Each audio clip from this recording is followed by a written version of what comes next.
Just a couple of weeks back, we could see that the prices of rice has been getting more and more expensive, and this actually impacted our cost of living. That being said, however, right now we can see that the prices of chicken has been reporting an increase. So the big question is, right now we know that there is an inflation, but what can we do to beat the inflation? So me being in the financial industry and having been able to talk to a lot of retirees, I have been telling them this one particular tip that will help them not only beat the inflation but also build wealth, which is basically, if the inflation is about 5%, we have to make sure that whatever investments we are making, they need to be higher than the inflation numbers.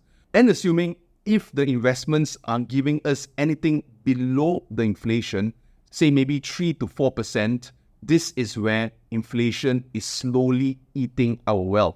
The next question is, what asset class gives really good returns? And if you have been following me for quite some time, you will notice that one of my favorite assets is probably stocks. And in my earlier videos during the lockdowns, you will notice that I have made a call to maybe invest in a particular stock called Perak Transit.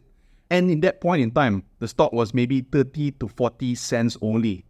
That being said, however, looking at today's price, it is above 1 ringgit, which is basically between 3 to 4x returns.